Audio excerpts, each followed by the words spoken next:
উপযুক্ত সময়ে সিরাজগঞ্জের আদালতে গিয়ে উনি আত্মসমর্পণ করবেন। কুষ্টিয়া ৩ থেকে নির্বাচিত জনাব আমির হামজা এমপি উনি আজকে আদালতে এসেছিলেন আগাম জামিন প্রার্থনা করে। আপনারা জানেন যে সিরাজগঞ্জের একটি আদালত একটি ওয়ারেন্ট জারি করেছিল। বর্তমান সরকারের একজন মাননীয় মন্ত্রী ওনার ব্যাপারে একটা মন্তব্য করেছেন এবং তার পক্ষে সিরাজগঞ্জ বারের একজন আইনজীবী একটি মামলা করেছেন পেনাল কোডের 3টি সেকশন দিয়ে। তো তার প্রেক্ষিতেই আজকে আগাম জামিন নেওয়ার জন্য আমরা এসেছিলাম। আদালত শুনানি করেছেন, করে আমাদেরকে আগাম জামিন দিয়েছেন 8 সপ্তাহ অথবা till conclusion of the trial, অথবা মামলা শেষ হওয়া পর্যন্ত, এবং একটি রুলও জারি করেছেন। আর এই সময়ের পরে তিনি পরবর্তীতে উপযুক্ত সময়ে সিরাজগঞ্জের আদালতে গিয়ে উনি আত্মসমর্পণ করবেন। প্রাণ ফ্রুটো, সময় অসময় ফ্রুটোময়।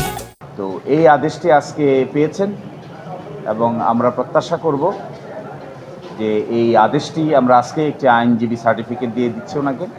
উনি আজকেও সংসদে অংশগ্রহণ করবেন, গতকালকেও সংসদে অংশগ্রহণ করেছেন।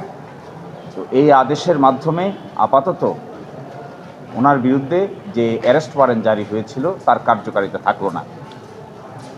ফলশ্রুতিতে পরবর্তীতে আদালতের আদেশ কমিউনিকেট হয়ে যাওয়ার পরে সংশ্লিষ্ট আদালত সিরাজগঞ্জে আমরা কবে যাব, কিভাবে যাব, এটা পরবর্তীতে আপনাদেরকে উপযুক্ত সময়ে জানানো হবে। জি, মামলার ঘটনা হয়েছে বলেছেন ওনারা শরীয়তপুরে। মামলাটা দায়ের করেছেন সিরাজগঞ্জে। যার ব্যাপারে তিনি মন্তব্য করেছেন বলে অভিযোগ করেছেন তিনি মামলা দায়ের করেন নাই। মামলা দায়ের করেছেন তার ওয়ে সিরাজগঞ্জের আদালতের একজন বিজ্ঞ আইনজীবী, তার নাম মিস্টার হুমায়ুন কবির। তো এটি আসলে মানহানির মামলা এভাবে করা যায় না, নিয়ম নাই। বাংলাদেশের আইনেও এটা প্রচলিত না।